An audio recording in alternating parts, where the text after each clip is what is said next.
Hello friends, एक बार फिर से आप सभी का स्वागत है मेरे यूट्यूब चैनल पर।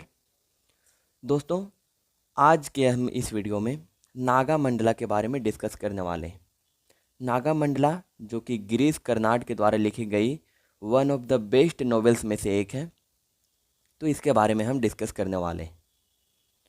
तो चलिए बिना देर किए हुए शुरू करते हैं इस वीडियो को। दोस्तों, जो नागा मंडला लिखी गई है वह बेसिकली कन्नड़ लैंग्वेज में लिखी गई है।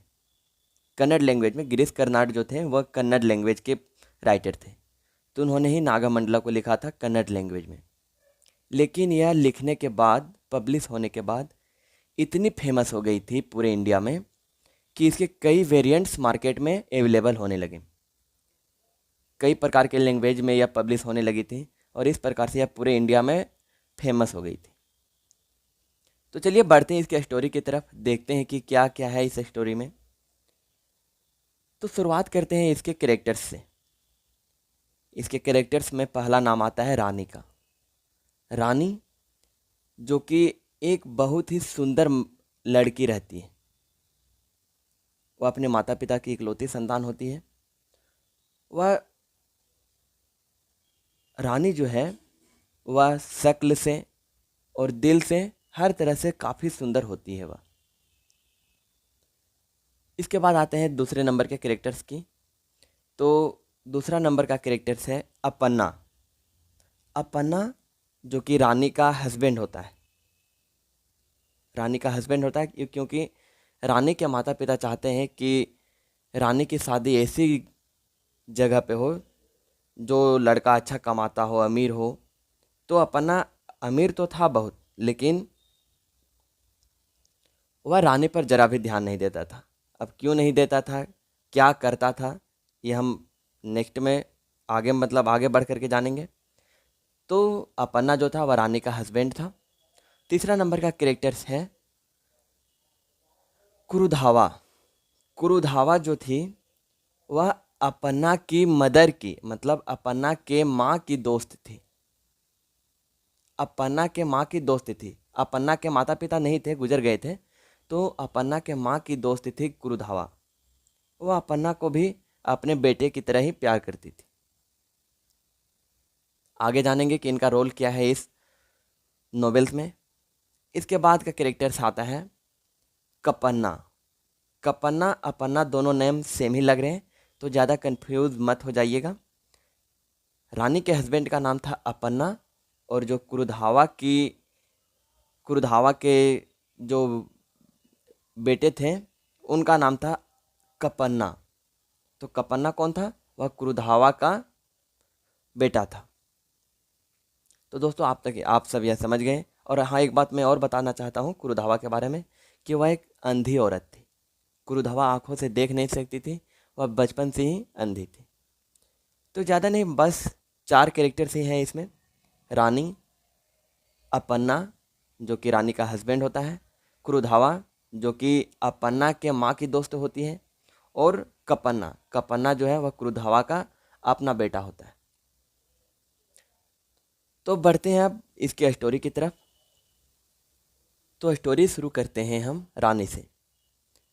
रानी इस स्टोरी के one of the most important characters है। रानी अपनी माँ और पिता की इतनी लाडली बेटी होती है कि रानी की शादी होने के बाद भी वह अपने माता पिता के साथ ही रहती है, क्योंकि रानी की उम्र कम थी जब उसकी शादी हुई थी अपन्ना से, तो इसीलिए वह अपने घर में भी रहती थी। लेकिन उम्र हो जाने के बाद वह अपने पति अपन्ना के साथ रहने लगी। रानी के माता पिता ने यह सोचकर उसकी शादी अपन्ना से की थी कि अपन्ना बहुत अमीर था और जब तक उसके माँ पिताजी मरे नहीं थे, मतलब अपन्ना के माता पिता जिंदा थे, तब तक अपन्ना एक बहुत ही अच्छा लड़का था। यह बात कुरुधावा भी अच्छे से जानती थी। लेकिन अपन्ना के माता पिता के मर जाने के बाद वह कोंकुबाइन का आदी हो गया। कोंकुबाइन यानी जिसे हम वेश्या कहते हैं, तो वेश्याओं का वह आदी हो गया था। इसीलिए वह अपने पत्नी मतलब रानी की तरफ कभी भी ध्यान नहीं देता था। वह केवल पूरे दिन में एक बार आता था, केवल दोपहर के टाइम आता था, भोजन करता था और रानी को उसी घर में कैद कर करके वह पुनः वेश्याओं के साथ चला जाता था। रानी बहुत डिप्रेस्ड रहने लगी, चिंतित रहने लगी।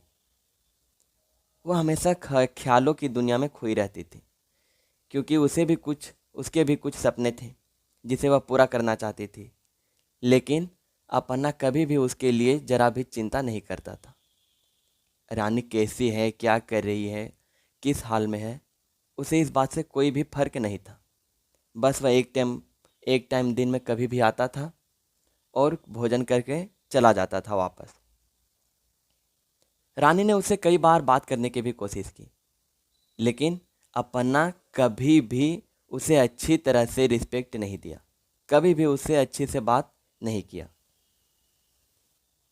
तो एक दिन हुआ क्या कि अपन्ना के जो पड़ोसी थे, पड़ोसी में वही जो जिसका नाम मैंने बता दिया कुरुधावा थे,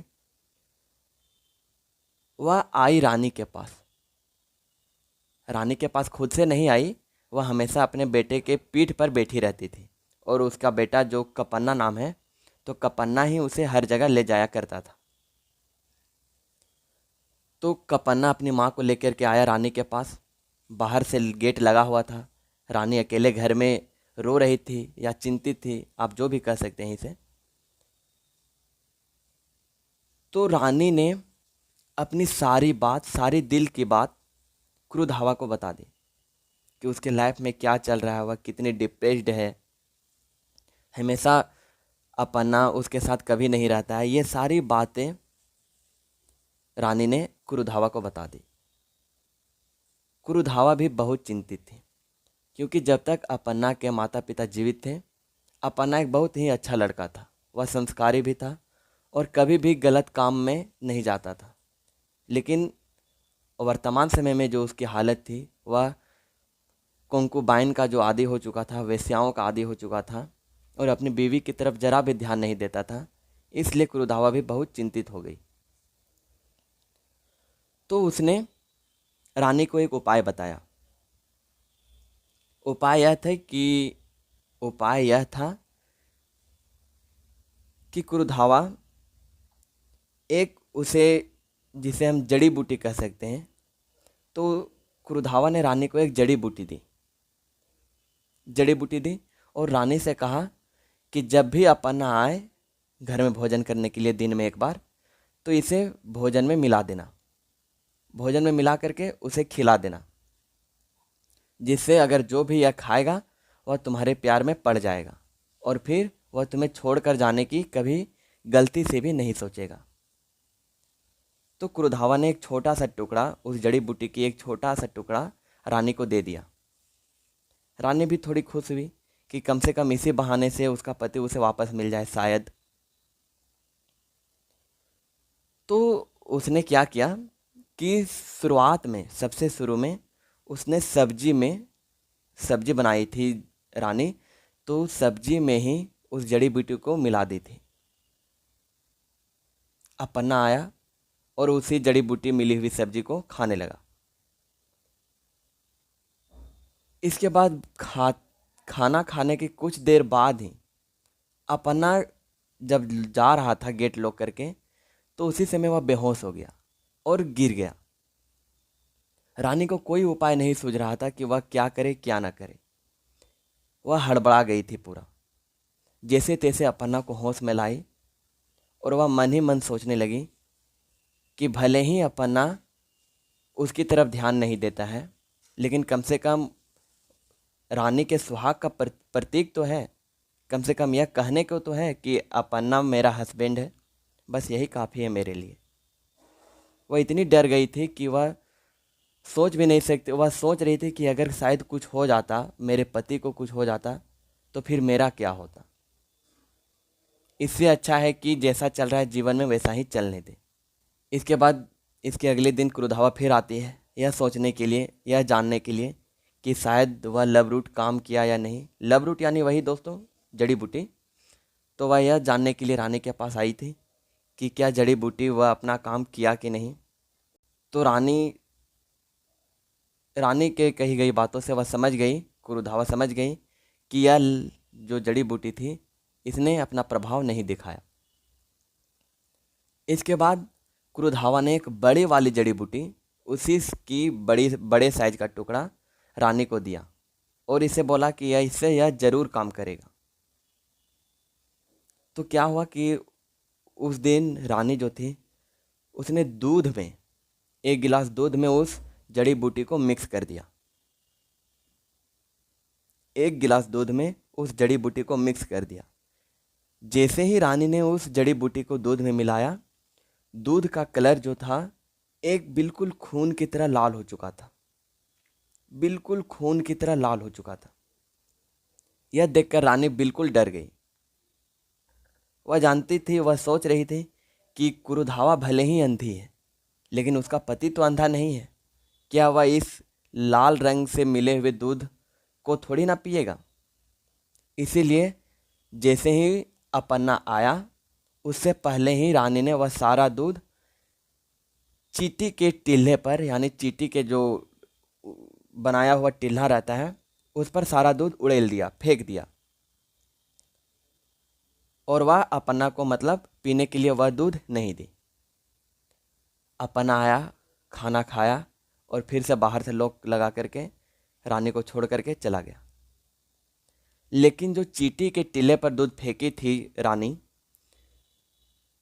उस टीले में एक सांप भी रहता था, जिसे हम नागा कह सकते हैं। तो एक सांप नागा भी रहता था। उसने उस जड़ी बूटी मिले हुए दूध को पी लिया था। चूँकि वह एक ऐसी औषधि थी, ऐसी जड़ी बूटी थी कि जो कोई भी पिएगा वह रानी के प्यार में पड़ जाएगा, पूरी तरह से पड़ जाएगा। हुआ भी यही, नागा भी पूरी तरह से रानी के प्यार में पड़ गया। जो नागा था वह इच्छाधारी था। इच्छाधारी मतलब किसी भी प्रकार का कोई भी रूप वह ले सकता था, चाहे वह आदमी का हो, जानवर का हो या किसी प्रकार का भी कोई रूप हो, तो वह उसे ले सकता था, उस रूप में आ सकता था। अब नागा करता क्या था कि वह हमेशा अपन्ना का रूप लेता था और रानी से मिलने आ जाया करता था।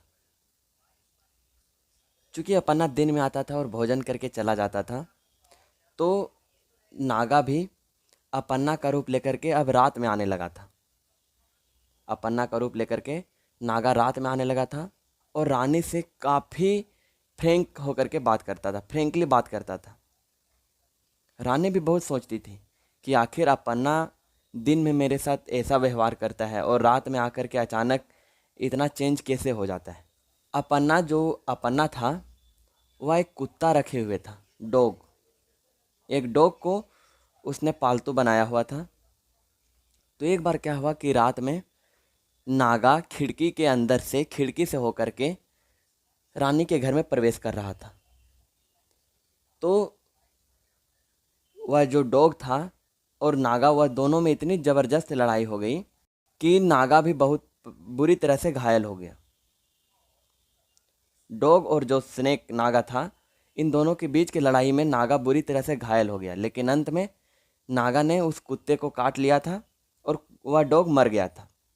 उसी दिन फिर वह नागा आया रानी के पास, अपना अपन्ना का रूप धारण किया। लेकिन अपन्ना का रूप लिया, लेकिन फिर भी उसके शरीर पर कुत्ते के काटने का जख्म था, निशान था। रानी उसे लगे हुए जख्म पर मलहम लगा दी और धीरे धीरे वह नागा ठीक भी हो गया था। लेकिन रानी को उसी दिन बहुत से डाउट हुए, क्योंकि जिस रात को अपन्ना आया था, मतलब नागा जो अपन्ना का रूप लेकर के आया था, उसी रात उसका कुत्ता भी मर गया था। तो इस प्रकार से छोटी छोटी सी अंदेशा रानी को होते रहता था। रानी हमेशा शक करती रहती थी कि कुछ ना कुछ गड़बड़ जरूर है, लेकिन उसे वह समझ में नहीं आता था और वह इसे नज़रअंदाज भी करने लगी थी। जब अपन्ना दोपहर को आता है तो वह कुत्ता को मरा हुआ देखता है। कुत्ते के शरीर में सांप के काटने के निशान थे। तो अपन्ना समझ गया कि यह जरूर सांप के काटने से मरा है, इसीलिए वह एक नेवला लेकर के आया। लेकिन रात में जब नागा फिर से रानी से मिलने आ रहा था, तो नेवला और सांप में बहुत ही ज़बरदस्त फिर से लड़ाई हो गई। लेकिन नेवला फिर भी मारा गया उस लड़ाई में। नेवला भी नागा के द्वारा मर गया था। लेकिन नेवला इतनी बुरी तरह से उस नागा को जख्मी कर दिया था कि वह 15 दिन तक कभी भी रानी से मिलने नाइट में नहीं आया, रात में नहीं आया। तो दोस्तों ये तो हो गई उसके कुछ अंदरूनी बातें, अंदर की बातें, जो कि नागा नेवला से लड़ा, नागा पन्ना के पालतू डॉग से लड़ा। नागा 15 दिनों तक रानी से मिलने नहीं आया। इसी बीच रानी प्रेग्नेंट हो जाती है और जो रानी का बच्चा होता है वह नागा, जो कि अपन्ना का रूप लेकर के आता था, तो नागा और रानी का होता है। और जो अपन्ना था यह बात अच्छी से जानता था कि रानी का बच्चा उसका नहीं है। यह बात पूरे गांव में फैल गई। तो समाज के द्वारा यह निर्णय लिया गया कि रानी सांप के बिल में, उसी नागा के बिल में हाथ डालेगी। अगर रानी पवित्र होगी, झूठ नहीं बोलेगी, तो नागा उसे नहीं काटेगा, और अगर वह झूठ बोली तो नागा उसे काट देगा। क्योंकि वह उस गांव की यह प्रथा थी कि जो कोई भी झूठ बोलता है उसे नागा जरूर सजा देता है, और यह बात वास्तविक भी थी। रानी को अभी तक भी समझ में नहीं आया था कि क्या करे क्या ना करे। तो बाद में नागा खुद रानी के पास आकर के बोलता है, उसे सजेशन देता है कि डरने की कोई बात नहीं है, मैं सब संभाल लूँगा। समाज के द्वारा यह निर्णय लिया जाता है कि रानी को सांप के बिल में हाथ डालना होगा।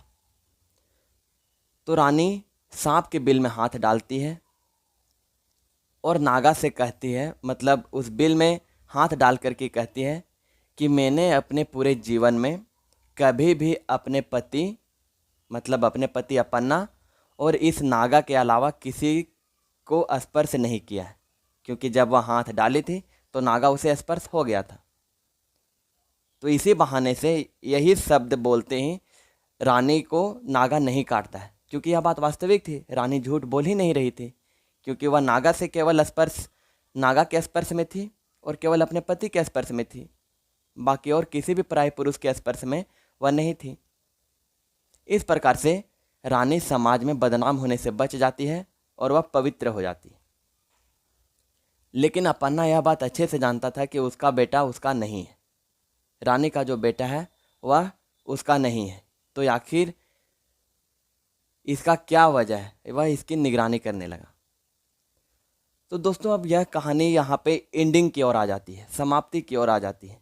तो इसका एंड कई प्रकार से होता है। कई सारे बुक में 3 प्रकार से इसकी एंडिंग दी हुई है। किसी में अलग प्रकार की एंडिंग लिखी है तो किसी में अलग प्रकार की। तो चलिए बताता हूँ इसके आगे की होता क्या है। जब अपन्ना को यह पता चलता है कि रानी भले ही पवित्र हो चुकी है समाज में, लेकिन वास्तव में तो अपन्ना का बेटा था ही नहीं। रानी का जो बेटा था वह अपन्ना का था ही नहीं, वह नागा का था। तो अपन्ना इसी का ध्यान रखने लगा कि आखिर यह किसका बेटा है। तो पहला इसकी एंडिंग यह है कि रानी नागा को अपने बालों में हमेशा के लिए अमर कर देती है। वह नागा से कहती है कि तुम मेरे बालों में आ जाओ, बाल का रूप धारण करो और हमेशा के लिए अमर हो जाओ। ये तो हो गई पहली एंडिंग। और किसी और बुक्स में आपको यह भी देखने को मिल जाएगा कि नागा, मतलब अपन्ना को यह पता चल जाता है कि यह सारा करतूत उस नागा का ही है। तो अंत में अपन्ना उस नागा को मार देता है। लेकिन रानी फिर भी हर साल उसकी पुण्यतिथि मनाती है। और जब नागा का दाह संस्कार किया जाता है तो रानी अपने बेटे से ही नागा का दाह संस्कार करवाती है। क्योंकि वास्तव में नागा का बेटा ही था, वह नागा का ही बेटा था, और नागा के ही कारण रानी के जीवन में खुशियाँ आई थी। नागा ही था जो उसे जीने का मकसद सिखाया था। तो इसी प्रकार से रानी हमेशा नागा को उसकी पुण्यतिथि पर उसकी पुण्यतिथि मतलब मनाती थी। ये तो हो गई दूसरी एंडिंग। और एक और इसकी एंडिंग पॉपुलर एंडिंग है। वैसे पॉपुलर तो ज़्यादा नहीं कहेंगे, पॉपुलर तो यही वाली थी जो मैंने बताया कि नागा को मार दिया जाता है और उसकी पत्नी रानी हमेशा उसकी पुण्यतिथि मनाती रहती है। तीसरी एंडिंग यह है कि नागा फिर कभी भी रानी से नहीं मिलता है उसके बाद से, और वह सेक्रीफाइस कर लेता है। भले ही नागा रानी से बहुत ही मतलब लव करता था, लेकिन वह और उसके पति अपन्ना के लिए वह अपने लव को सेक्रीफाइस कर देता है और उनका साथ छोड़ देता है, उन्हें अपने हाल पर छोड़ देता है। और इसके बाद अपन्ना भी अपनी वाइफ के साथ अच्छे से रहने लगता है, क्योंकि उसे भी यह रियलाइज़ हो जाता है कि यह सारी गलती उसी की थी, क्योंकि उसने ही रानी पर कभी भी ध्यान नहीं दिया था। तो दोस्तों, कैसी लगी यह आपकी स्टोरी मुझे ज़रूर बताइएगा। और मैंने जहाँ तक हो सके अच्छे से एक्सप्लेन करने का प्रयास किया है। उम्मीद है आपको यह वीडियो पसंद आई होगी। तब तक मिलते हैं नेक्स्ट वीडियो में। धन्यवाद।